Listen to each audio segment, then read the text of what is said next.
Moral knowledge without scriptural permission. A human defense of moral intuitionism, sentimentalism, phenomenal introspection, and process reliabilism. Rigorous YouTube script, reconstructed and expanded from the supplied transcript. Thesis. Moral intuitionism, epistemic sentimentalism, phenomenal introspection, and process reliabilism provide a superior moral epistemology to scripture-first approaches. They offer more direct evidence, clearer correction procedures, greater explanatory reach, and fewer unsupported assumptions. Scripture-first reasoning depends on the same human faculties and then adds disputed layers of canon, testimony, authority, translation, and interpretation. 1. The question that pretends to settle everything. There is a question which appears whenever morality is discussed with a certain sort of religious controversialist. He listens while you condemn cruelty, defend compassion, or speak of the welfare of conscious creatures. Then he raises an eyebrow and asks, with the confidence of a magistrate who has already prepared the sentence, "How do you know? How do you know that torture is wrong? How do you know that mercy is good? How do you know that the agony of a child, a dog, an elephant, or any other sentient creature counts against an action?" The polemicist answers in advance, "Every judgment outside revelation is opinion. Morality," he says, "floats without foundation until heaven issues a command, preserves it in a text, delivers the correct canon, supplies an infallible interpreter, and guarantees his private understanding of the result. The performance has drama and no epistemic advantage. The believer reads Scripture with human eyes, remembers it with human memory, infers its meaning with human intelligence, receives its history through human testimony, and distinguishes revelation from delusion through human judgment. Every step relies on the faculties he has just declared untrustworthy. He condemns the ladder while standing upon it. My thesis is direct: moral intuitionism, epistemic sentimentalism, phenomenal introspection, and process reliabilism jointly provide a superior moral epistemology to every scripture-first approach. They begin with evidence available within conscious life and ordinary inquiry, the felt character of pain and pleasure, emotional awareness of suffering and care, intuitive recognition of basic moral propositions, and cognitive processes that reliably track the world. Scripture-first theories depend on those same faculties and then add disputed canons, historical testimony, institutional authority, translation, and interpretation. The added layers multiply opportunities for error without supplying an independent route around human cognition. I shall defend that superiority through 5 tests. First comes directness. A sufferer encounters pain through first-person phenomenal awareness. Second comes indispensability. Every claim of revelation already presupposes perception, memory, testimony, inference, and judgment. Third comes corrigibility. Intuitions and sentiments can be checked against facts, symmetry, consequences, testimony, and rival cases. Fourth comes explanatory reach.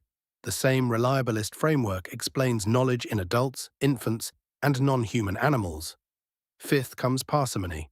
The account explains moral knowledge without inventing an additional authority whose identity, message, goodness, and interpretation must all be established through the faculties already in use. Sources: Gertler, Self-Knowledge; Kaupinen, Moral Sentimentalism; Stratton Lake, Intuitionism in Ethics; Goldman, 1979, Goldman and Bedore, Reliabilist Epistemology; Forrest, The Epistemology of Religion. 2. 4 questions commonly thrown into one sack. Much confusion arises because 4 separate questions are treated as one. Normative ethics asks what we ought to do, which lives are better, which actions are permissible, and how competing reasons should be weighed. Metaethics asks what moral claims mean, whether any are objectively true, and what sort of facts could make them true. Moral epistemology asks how moral beliefs may be justified or known. Moral psychology asks how moral judgment, motivation, emotion, and behavior actually operate in creatures such as ourselves. A moral realist can reject intuitionism. An intuitionist can interpret morality through a realist or anti-realist theory. A sentimentalist can hold that emotion constitutes moral judgment, supplies evidence for it, motivates it, or helps fix the content of moral concepts. Phenomenal introspection concerns first-person awareness of conscious states such as pain, pleasure, fear, grief, and relief. These theses answer different questions and can be combined with care. Moral realism, in its broad contemporary sense, holds that moral claims purport to report facts, and that at least some succeed. Moral anti-realism covers several denials or revisions of that picture. Ethical intuitionism, as Michael Huemer develops it, joins moral objectivism with the claim that some moral truths are known through immediate intellectual seemings. Epistemic sentimentalism assigns suitable emotions a central role in moral justification or understanding. Phenomenal introspection gives a subject especially direct access to its own conscious states. Process reliabilism explains why beliefs formed through truth-conducive processes possess epistemic standing. My position combines all four epistemic resources. Phenomenal introspection reveals the reality and character of one's own suffering and enjoyment. Sentiment makes the suffering and flourishing of other creatures morally salient through sympathy, compassion, grief, affection, and indignation. Intuition presents basic evaluative propositions as true upon adequate consideration. Reason and evidence compare cases, establish consequences, expose contradiction, and correct prejudice. Process reliabilism explains why this integrated method earns trust through systematic success and error correction. Philip Goff gives this epistemic claim a compact expression in the Institute of Art and Ideas debate, The Necessity and Danger of Belief.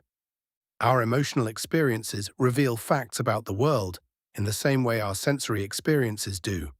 Trusting in either requires a leap of faith to some degree. The claim assigns emotional experience a genuine evidential role.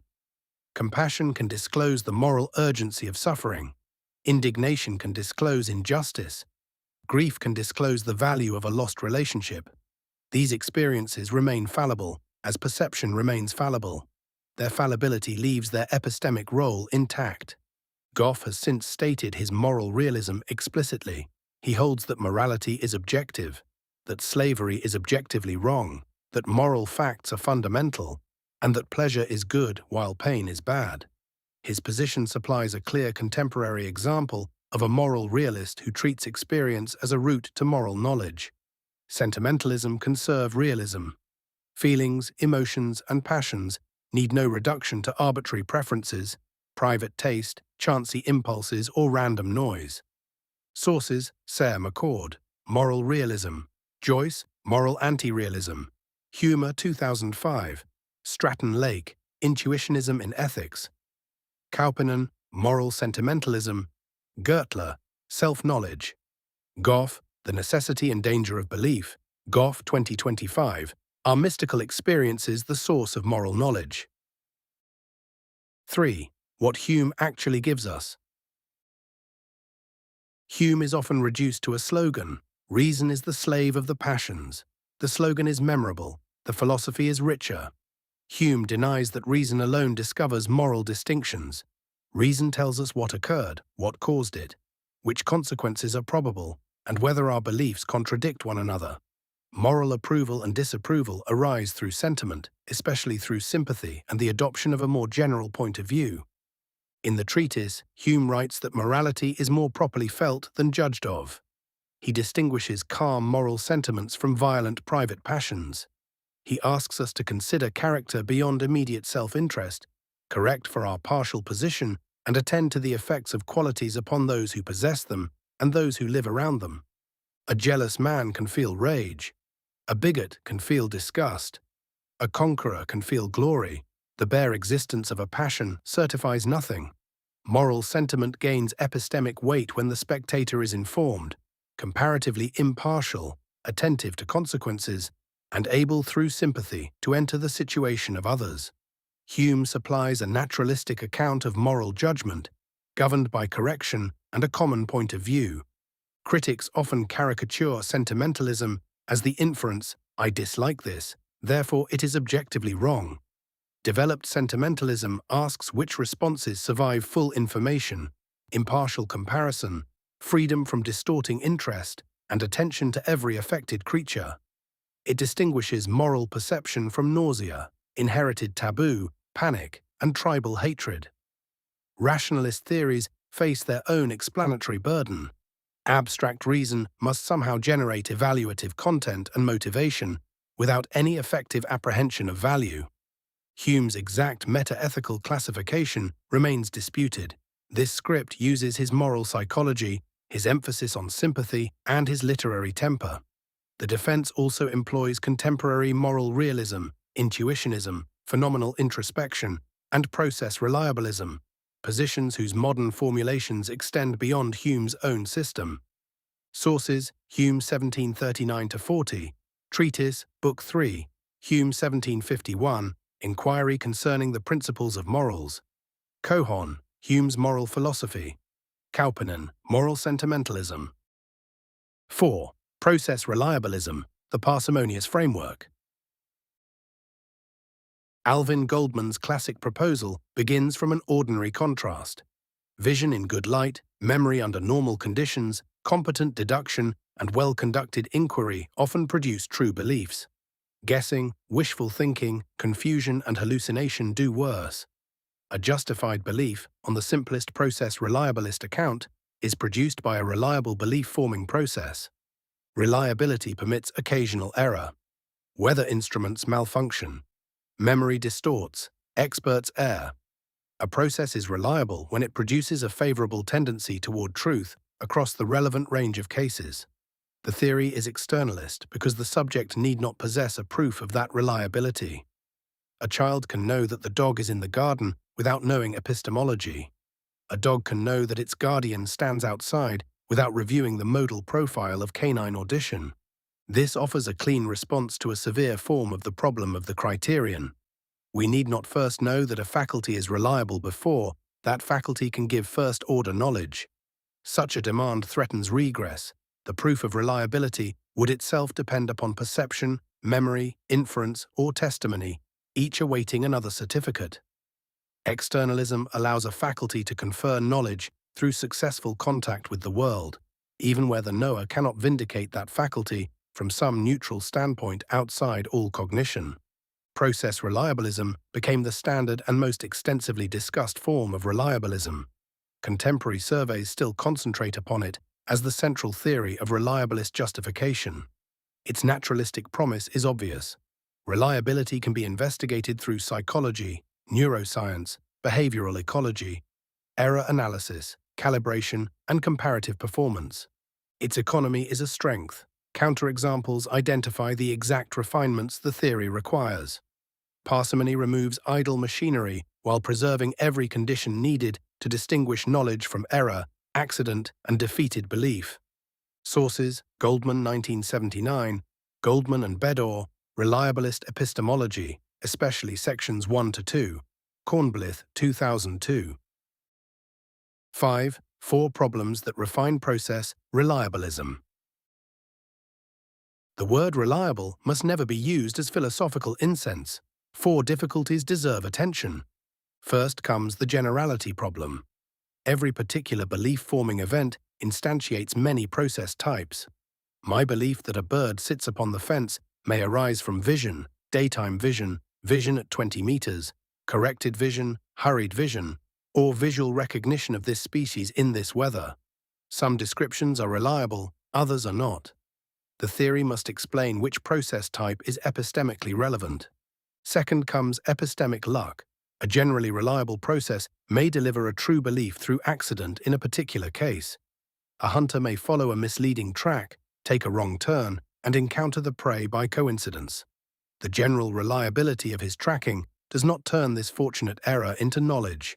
A plausible reliabilism therefore needs a local connection between the process and the truth, or some anti-luck condition. Third come defeaters. Suppose a person forms a true visual belief under excellent conditions, then receives apparently trustworthy evidence that the lighting is deceptive. Even when the original process was reliable, the new information may defeat justification. A developed reliabilism must accommodate the subject's wider information. Fourth comes the new evil demon problem. Imagine a victim of systematic deception whose perceptual beliefs are mostly false despite being formed as carefully as ours. Internalists judge many of those beliefs justified because the victim is blameless and possesses the same experiences we do. Simple actual world reliabilism appears forced to deny this. Reliabilists have proposed normal world, proper function, and hybrid responses. No single reply has ended the dispute. These problems refine the theory. A developed account identifies the relevant process type, excludes lucky success, accommodates defeaters, and assesses reliability across ordinary and hostile environments. The resulting theory remains lean because each added condition performs identifiable explanatory work. Sources: Goldman and Bedore, Reliabilist Epistemology, sections 2.1 to 2.4, Ichikawa and Stoup, The Analysis of Knowledge. 6. Other animals know things. The strongest everyday reason to favor externalism is found outside the seminar room. Other animals know things. A dog knows where food has been placed. A cat knows that prey vanished behind an obstacle. An elephant knows familiar ranges and resources. A corvid remembers a solution to a foraging problem. A cetacean tracks prey and coordinates with companions. Individual attributions can fail. The general attribution of knowledge explains flexible, selective, and repeatable success. The animal is no random robot. Behavior contains variation, yet it remains organized around environmental information and biological goals. Perception discriminates food from stone, predator from shadow, familiar individual from stranger, safe path from obstacle. Memory preserves locations and previous outcomes. Learning changes later behavior. Social information alters search and choice. Repeated adjustment to relevant features of the environment defeats the hypothesis of arbitrary movement and lucky collision. Empirical research supplies illustrations. Dogs use human pointing and other communicative cues in object choice tasks.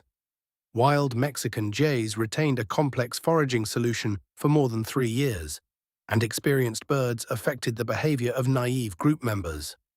Multi-year GPS research on African elephants found stable seasonal range fidelity responsive to environmental conditions.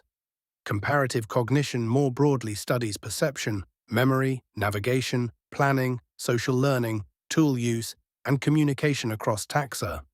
The conclusion is firm: reflexes, innate action patterns, associative learning, habitual routines, and embodied control can guide behavior without the full conceptual apparatus of adult human thought.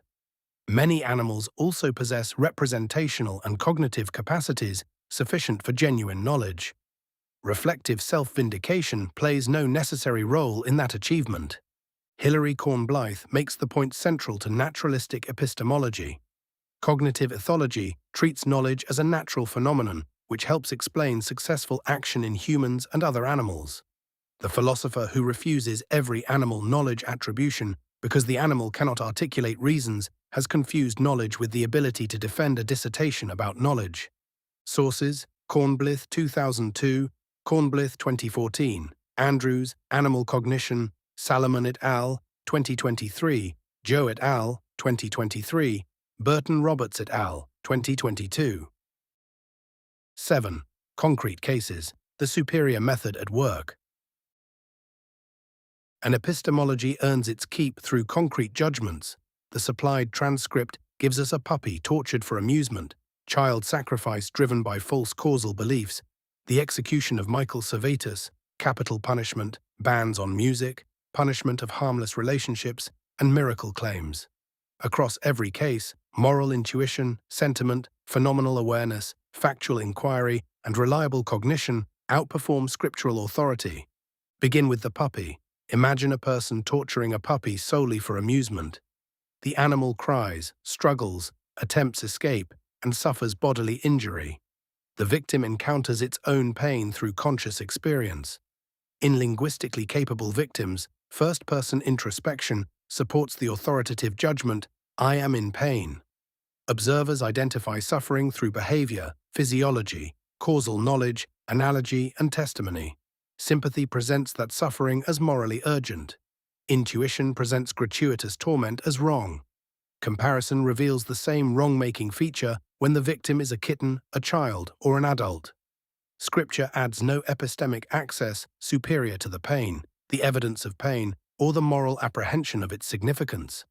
Its condemnation becomes intelligible because conscious creatures already understand agony, cruelty, pleasure, and the absence of compensating benefit. Now consider child sacrifice. Suppose a community believes that a god will destroy the harvest unless one child is killed each year. The community can value survival and still act upon a false causal picture. Correct the factual belief and the practical judgment collapses. Reliable moral inquiry therefore investigates the world, whether the threat exists, whether the sacrifice prevents it, who suffers, and what alternatives remain. Intensity of religious conviction supplies no evidence for the causal claim. The execution of Michael Servetus supplies a historical case.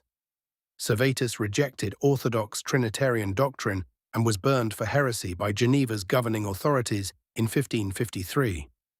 John Calvin was deeply involved in the controversy and defended coercive punishment for heresy, while the civil council imposed the sentence.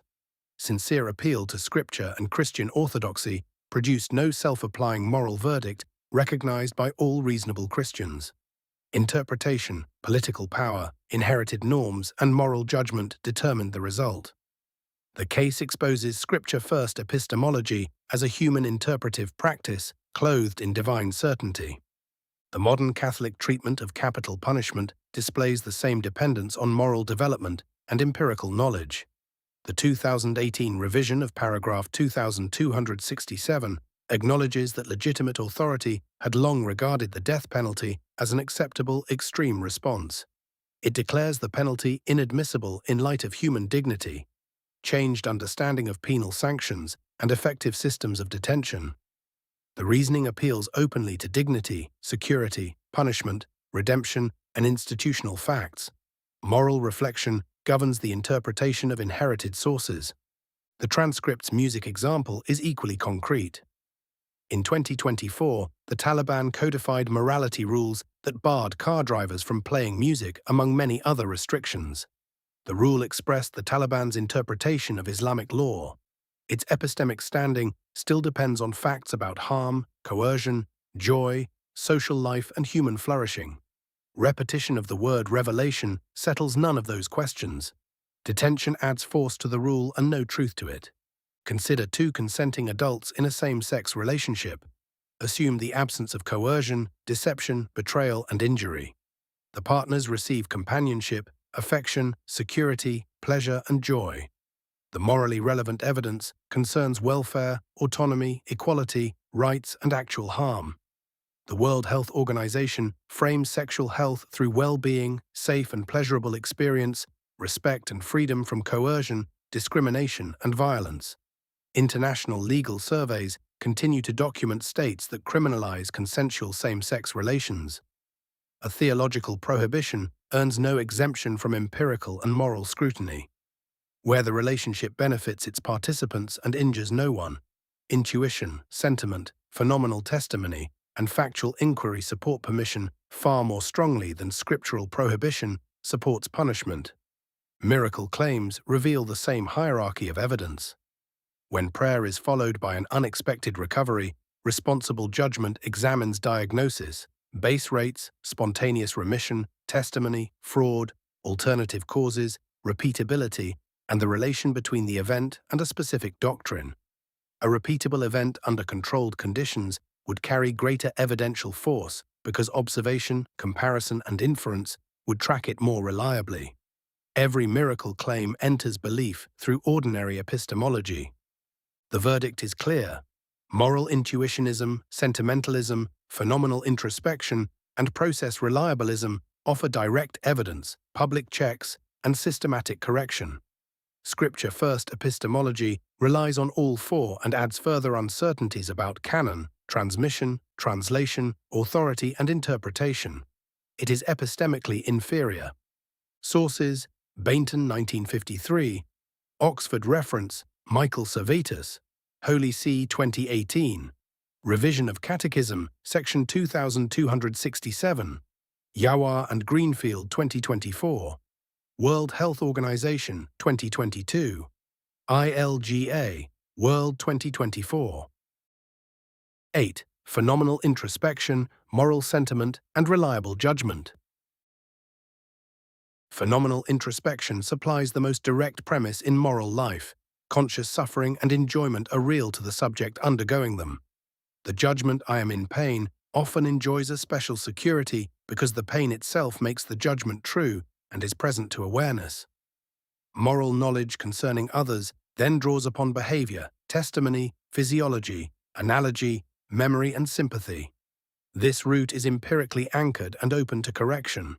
Scripture supplies testimony at a greater inferential distance. The central reliabilist questions are precise. Which cognitive processes produce moral beliefs? Under which conditions do those processes track moral truth? A superior moral method combines effective attention to suffering, sympathy, intuitive seemings, memory of consequences, causal reasoning, comparison of cases, imagination of another creature's position, detection of inconsistency, testimony from those affected, statistical and historical evidence, and reflection under reduced personal pressure. Each component has identifiable failure modes. Disgust can encode prejudice. Calculation can omit lived costs. Testimony can distort. Imagination can project the self into a different life. The integrated process checks these errors. Reliability increases when these processes check one another. Evidence corrects fantasy. Wider sympathy corrects self-interest. Comparison exposes double standards. Historical knowledge reveals consequences hidden from a single case. Calm reflection reduces panic. Testimony from victims reveals harms invisible to beneficiaries. Replication and cross-cultural inquiry distinguish stable patterns from local convention. I call this view sentimentalist process reliabilism, joined to moral intuitionism and phenomenal introspection. Moral emotions disclose evaluative salience. Intuitive seemings provide immediate prima facie justification for basic moral propositions. Phenomenal awareness anchors the realities of pain, pleasure, fear, grief, and relief. Empirical and rational processes test, extend, and correct those judgments. Confidence follows the reliability of the integrated process under suitable conditions. This framework accommodates naturalist and non-naturalist forms of realism. A naturalist can identify moral facts with facts about welfare, reasons, flourishing, desire satisfaction, cooperation, or related natural properties. A non-naturalist can hold that intuition and emotion track irreducibly normative facts. Process reliabilism supplies the epistemic structure. Beliefs earn standing through truth-conducive formation, calibration, and correction. Sources: Gertler, Self-Knowledge; Campbell, Moral Epistemology; Lutz and Lenman, Moral Naturalism; Huemer, 2005; Stratton Lake, Intuitionism in Ethics; Kaupinen, Moral Sentimentalism; Goldman and Bedore, Reliabilist Epistemology. 9. Moral disagreement gives Scripture no advantage. Moral disagreement pressures every moral theory. Reflective and intelligent people disagree about abortion, punishment, war, property, animal use, sexuality, equality, and resource distribution. Scripture multiplies the problem through disagreements over canon, authority, translation, genre, abrogation, and interpretation. Pointing to disagreement therefore supplies no advantage to Scripture-first epistemology. Disagreement arises from several sources. Parties may dispute non-moral facts, whether an animal feels pain, whether a policy reduces violence, whether a fetus has particular psychological capacities, whether punishment deters, whether a sexual practice causes harm. They may agree that pain counts against an act while disagreeing about whether pain occurs.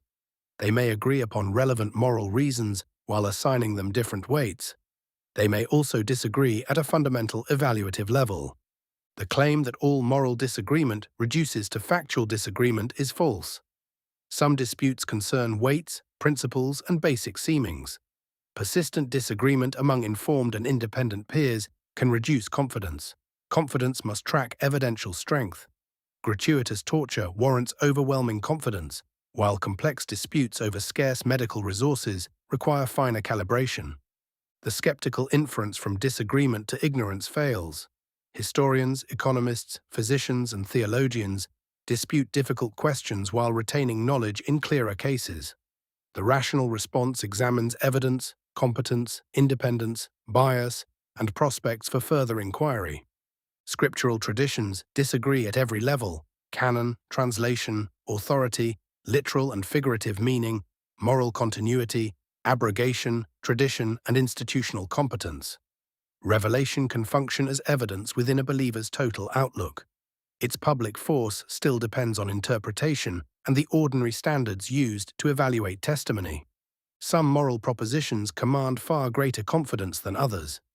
The pointless torture of a conscious creature for amusement lies near the center of moral knowledge. The proper distribution of a scarce medical resource lies near a disputed frontier. Calibrated confidence strengthens intuitionism because it distinguishes robust seemings from unstable or underinformed reactions. Sources: Stratton Lake, Intuitionism in Ethics. Section 5. Tersman, Moral Disagreement. Wahlberg, Divine Revelation. Forrest, The Epistemology of Religion. 10. Scripture, first, is epistemically inferior. As a complete moral epistemology, Scripture first is inferior. It depends on ordinary human faculties, adds multiple disputed layers, and supplies no independent escape from interpretation.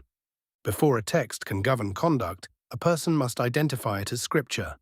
That judgment relies upon historical testimony, memory, perception, linguistic competence, judgments of authenticity, and some theory of revelation. The reader must then interpret genre, context, audience, translation, command, permission, narrative, metaphor, and development. Where passages appear to conflict, some principle of reconciliation must decide their order and weight. Suppose the reader appeals to an infallible church. He must identify the church, interpret its claims, distinguish authentic teaching from private opinion, and judge the evidence for its authority. Suppose he appeals to an inward witness of the Spirit. He must distinguish inspiration from confidence, upbringing, suggestion, fear, and enthusiasm. Suppose he appeals to miracles. He must assess testimony, alternative causes, probability, fraud, and the connection between the event and a particular doctrine. Even genuine revelation enters human knowledge through ordinary cognitive routes. The believer can posit divine assistance, yet the belief remains psychologically and epistemically mediated by perception, memory, testimony, language, inference, and judgment. Removing those roots leaves no comprehensible belief in revelation. Religious and secular communities both contain cruelty and compassion. The present criticism concerns epistemic method. A text cannot authenticate its own canon, interpret its own language, rank its own passages, and settle rival claims without human minds performing the work. Moral judgment returns at every decisive point. A theologian condemns one interpretation as cruel, another as incoherent, and a third as contrary to divine love. Those judgments draw content from prior knowledge of cruelty, coherence, and love. Scripture can enrich those concepts through narrative and reflection. Their basic meaning comes from conscious life, human relationships, and moral experience. Sources: Wahlberg, Divine Revelation, especially Section 2, Forrest, The Epistemology of Religion, Bishop, Faith. 11. Divine Command Theory. Still depends on moral knowledge. Theological voluntarism includes several views. Some ground obligation in divine commands. Others appeal more broadly to divine will. Sophisticated defenders such as Robert Adams restrict the dependence claim and connect divine commands with the character of a loving God. This refinement already presupposes an intelligible moral concept of love.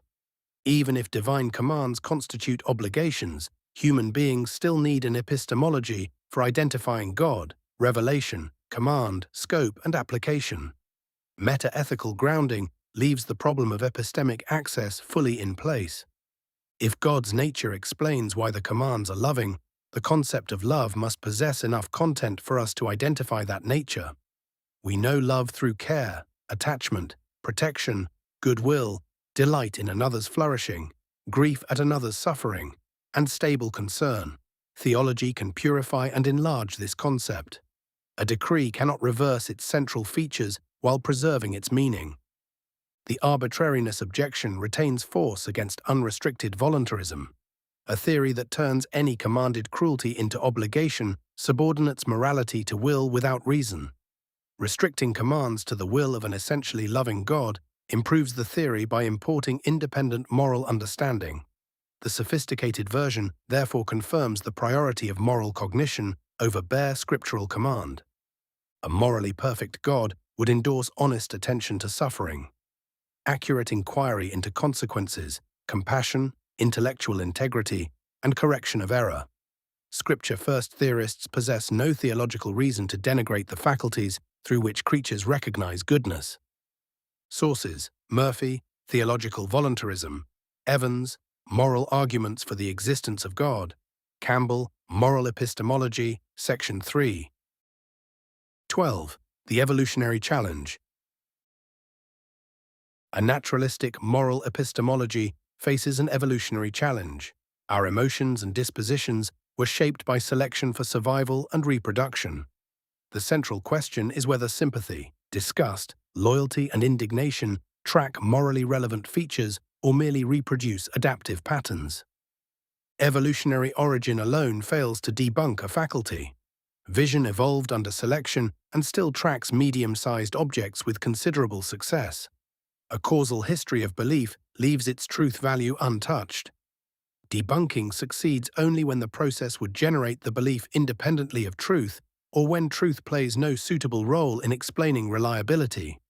Some moral responses deserve suspicion. Disgust often attaches to harmless outgroups. Loyalty can protect one's tribe at the expense of strangers. Status emotions can defend hierarchy. Reliabilism identifies these processes and conditions as poor guides and supplies methods of correction. Other capacities track natural features that are morally relevant under many realist theories: suffering, deprivation, coercion, frustrated agency, trust, reciprocity, social stability, and flourishing. When moral facts depend partly upon these natural facts, faculties sensitive to them possess a non-accidental connection with moral truth. The same natural features explain both the truth and our tendency to detect it. Non-naturalist realism requires a bridge, and intuitionists supply one. Moral seemings possess prima facie justification in the same broad manner as perceptual and memorial seemings. Their force survives until defeated by bias, inconsistency, factual error, framing effects, or serious peer disagreement. Process reliabilism adds the external question of which conditions make those seemings truth-conducive. The combined view is demanding and defensible. Scripture first offers no comparable advantage because every revelation claim is identified and interpreted through seemings, memory, testimony, and inference before it guides conduct. This framework turns objections into a research program for separating reliable moral cognition from prejudice, panic, self-interest, and dogma. Sources: Street 2006, Joyce 2006, Humer 2005, Lutz and Lenman, Moral Naturalism. 13. A practical method for moral inquiry. A superior moral method follows a clear procedure. Begin with the experience of affected creatures. Identify pleasure, pain, fear, grief, deprivation, attachment, agency, expectation, trust, and loss. Avoid converting a living subject into an abstract token before understanding what the event is like for that subject. Establish the non-moral facts. Ask what happened, what alternatives existed, which consequences are probable, who bears the risk, and how confident the evidence permits us to be. Moral passion guided by false history remains dangerous passion. Widen the point of view. Consider every affected being, including the politically weak, the socially despised, and non-human animals. Seek testimony from those who endure the burden. Power allows beneficiaries to describe an institution, while victims struggle to survive it. Test for symmetry. Would the same reason persuade me if the victim belonged to my family, religion, nation, class, sex, race, or species? Would I accept the rule if my opponent administered it? A principle which changes with the uniform of the agent is often an interest wearing judicial robes. Compare cases and weights. Similar harms call for similar concern. Relevant differences require explanation. Moral reasons can conflict. Saving 5 persons counts in favor of an act. Killing one counts against it. Honest judgment represents every reason before assigning weight. Search for defeaters, personal profit, disgust, panic, humiliation, doctrinal threat, and group loyalty may distort judgment. So may sentimental proximity. The visible victim can eclipse numerous distant victims. Reliability improves when rival perspectives and evidence are deliberately invited. Revise confidence by domain. Clear cruelty warrants high confidence. Complicated policy requires probabilities, sensitivity analysis, and explicit treatment of uncertainty. Equal certainty across every moral question is irrational. This method uses reflective equilibrium under a reliabilist interpretation. Particular judgments, general principles, empirical beliefs, and background theories are adjusted until they cohere under conditions designed to reduce error. The method gains epistemic force from the reliability of its correction procedures. Wider evidence, symmetry tests, causal inquiry, informed sentiment, and exposure to counterexamples. Sources: Rawls, 1971, Daniels, Reflective Equilibrium, Goldman, 1986, Hume, 1751. 14. The puppy, the child, and the demand for a further proof. Imagine a person torturing a puppy solely for amusement. We perceive the animal's fear, hear its cries, understand the bodily damage, and recognize the absence of any compensating benefit. Sympathy presents the suffering as urgent. Causal reasoning connects the act with the agony. Comparison reveals that a similar act against a child would be condemned for the same central reason. Reflection exposes pleasure in domination as no justification for imposed torment. The judgment that this act is wrong arises from a convergent network: perception, affective response, knowledge of sentience, causal understanding, analogy, consistency, and impartial concern. Under these favorable conditions, the processes reinforce one another and deliver a highly reliable verdict. The skeptic can continue asking how we know the network is reliable. Every inquiry eventually reaches faculties tested through their own use and through neighboring faculties. Vision is tested through observation, memory through remembered and recorded comparisons, reasoning through reasoning. The absence of a view from nowhere leaves ample room for distinctions between excellent evidence, weak evidence, and fantasy. The religious skeptic occupies worse ground. He knows the alleged command through the same human equipment and adds uncertainties concerning revelation, canon, transmission, translation, and interpretation. Radical distrust of ordinary moral faculties destroys his ability to distinguish a good deity from a deceiver, revelation from temptation, and a saint from a fanatic. After perception, introspection, sympathy, causal knowledge, consistency, and the absence of defeating evidence converge, another demand for proof becomes a ritual of refusal. The puppy continues to suffer while the polemicist requests another premise. 15. Conclusion: the superior moral epistemology. The conclusion is direct. Moral intuitionism, epistemic sentimentalism, phenomenal introspection, and process reliabilism are superior to Scripture-first moral epistemology. Moral realism concerns the existence and truth of moral facts. Intuitionism concerns immediate moral seemings and non-inferential justification. Sentimentalism gives suitable emotions a central role in moral knowledge and understanding. Phenomenal introspection gives subjects especially direct access to their own conscious states. Process reliabilism explains epistemic standing through truth-conducive formation and correction. Together they form a powerful account. Phenomenal awareness anchors pain, pleasure, fear, grief, and relief in conscious reality. Sentiment discloses their evaluative importance. Intuition presents basic moral propositions as true. Reason and evidence establish facts, compare cases, expose bias, and predict consequences. Process reliabilism explains why the integrated method deserves trust. Scripture first depends on this entire apparatus and then burdens it with additional uncertainties. The account welcomes animal knowledge.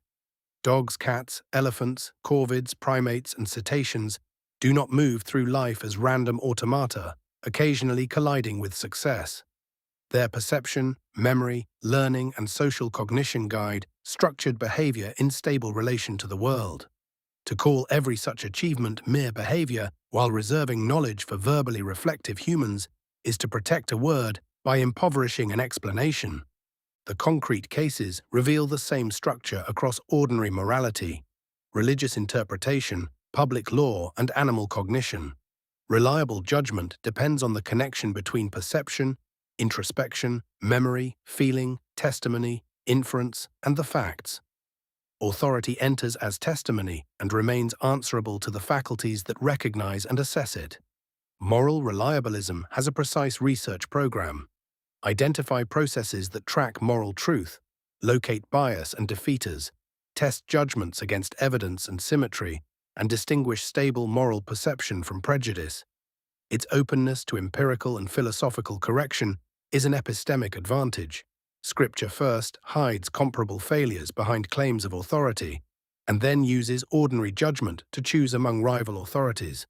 Scripture can contribute testimony, narrative, inherited wisdom, and spiritual insight. Its moral authority remains downstream of human cognition.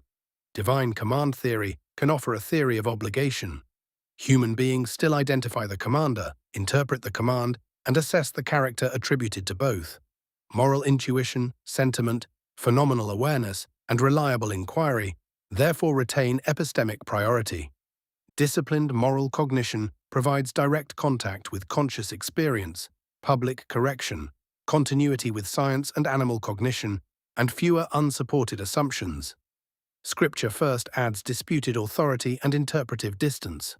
Moral cognition is epistemically superior. A perfectly good God would value honest attention to suffering and the faculties through which creatures recognize cruelty, love, justice, and joy. When authority calls cruelty love, the Humean answer is final. You have supplied the name, show us the quality. Selected bibliography. Andrews, Kristin. Animal Cognition, Stanford Encyclopedia of Philosophy. https://plato.stanford.edu/entries/cognition-animal/. Bainton, Roland H. 1953. Hunted Heretic, The Life and Death of Michael Servetus, 1511–1553. Boston, Beacon Press, https://doi.org/10.2307/3161322. Bishop, John. Faith. Stanford Encyclopedia of Philosophy, https://plato.stanford.edu/entries/faith/. Burton Roberts, Rea, et al. 2022. Seasonal range fidelity of a megaherbivore in response to environmental change. Scientific Reports, 12, 22008. https://doi.org/10.10388/41598-02-2-25334-8. Campbell, Richmond, Moral Epistemology, Stanford Encyclopedia of Philosophy, https://plato.stanford.edu/entries/moral-epistemology/. Cohon, Rachel. Hume's Moral Philosophy, Stanford Encyclopedia of Philosophy, https://plato.stanford.edu/entries/hume-moral/. Daniels, Norman. Reflective Equilibrium, Stanford Encyclopedia of Philosophy, https://plato.stanford.edu/entries/reflective-equilibrium/. Evans, C. Stephen. Moral Arguments for the Existence of God, Stanford Encyclopedia of Philosophy, https://plato.stanford.edu/entries/moral-arguments-god/. Forrest, Peter. The Epistemology of Religion, Stanford Encyclopedia of Philosophy, https://plato.stanford.edu/entries/religion-epistemology/. Goff, Philip.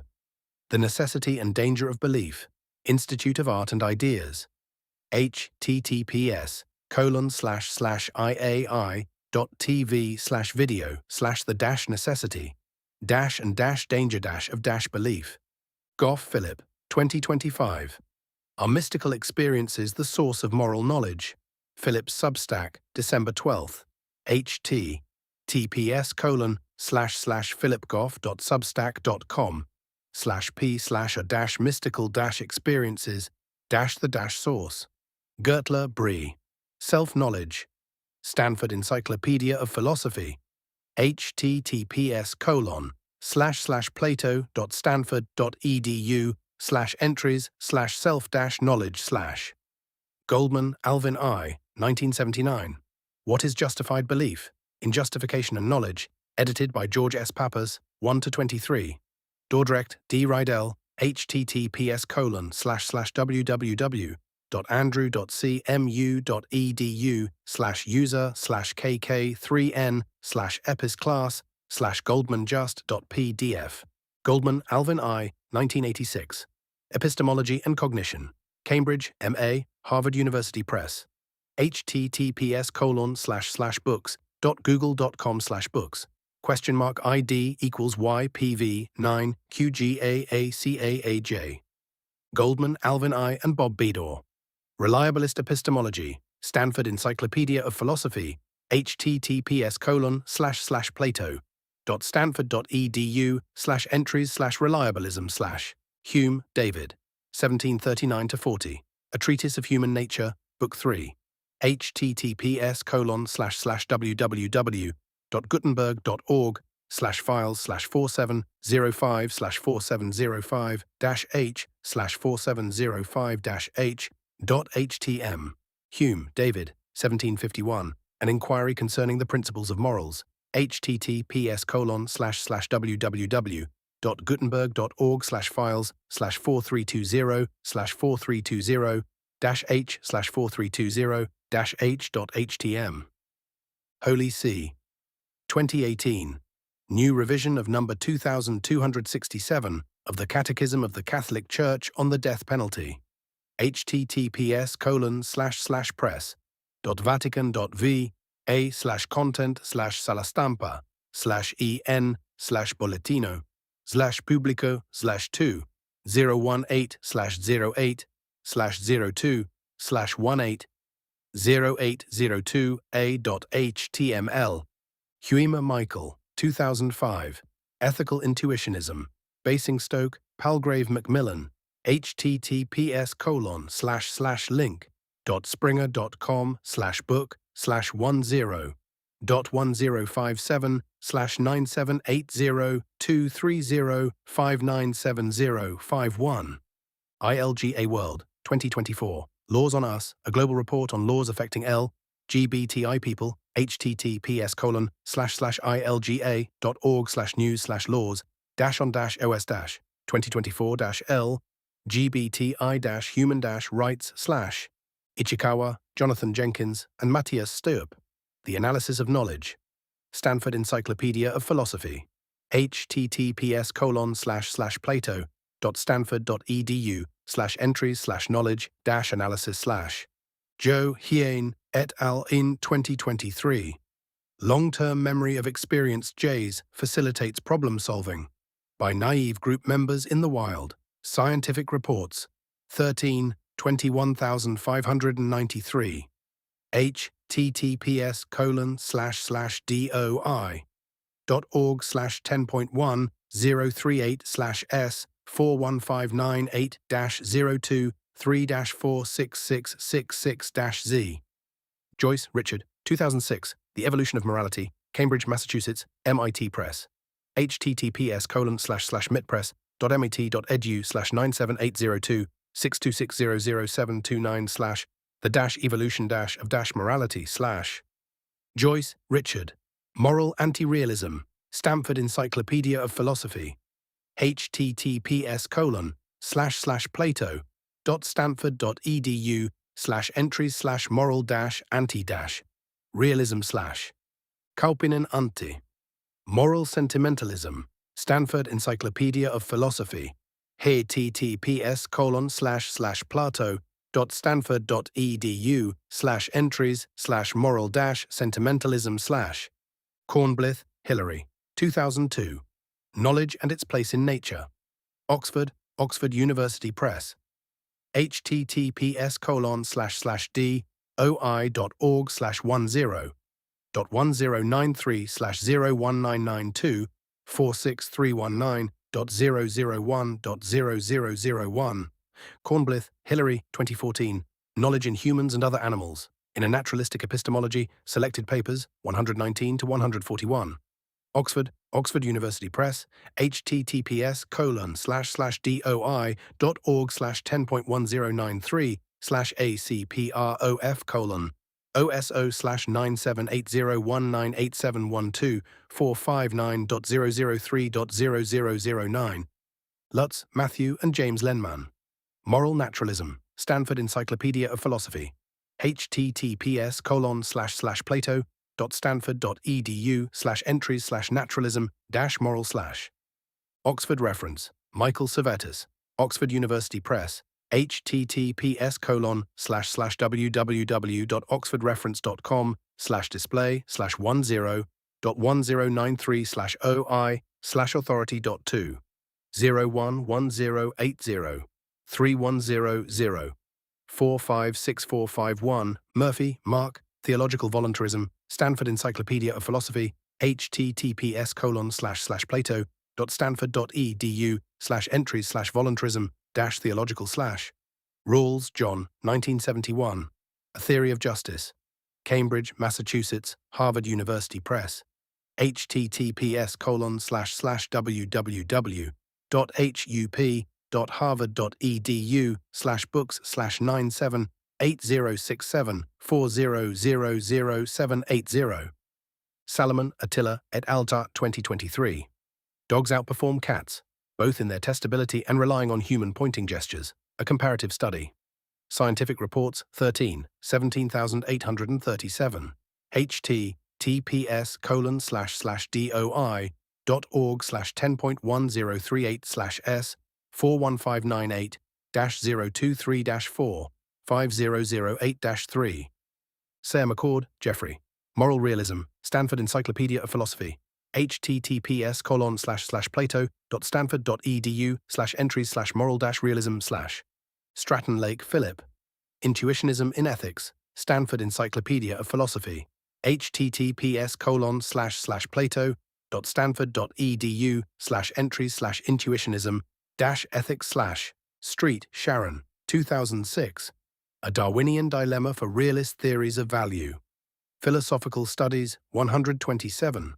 109 to 166. https://doi.org/10.1007/S1109-005-1726-6. Tersman, Volker. Moral Disagreement. Stanford Encyclopedia of Philosophy. https://plato.stanford.edu/entries/disagreement-moral/. World Health Organization. 2022. Redefining Sexual Health for Benefits Throughout Life. https://www.who.int/news/items/11-022-022-redefining-sexual-health-for-benefits-throughout-life. Yawar, Muhammad Yunus, and Charlotte Greenfield. 2024. Taliban Codify Morality Laws, Requiring Afghan Women to Cover Faces, Men to Grow Beards. Reuters, August 23. reuters.com/world/asia-pacific/taliban-women-cover-faces-men-grow-beards-2022-08-23/. Wahlberg, Mats. Divine Revelation, Stanford Encyclopedia of Philosophy. https://plato.stanford.edu/entries/divine-revelation/.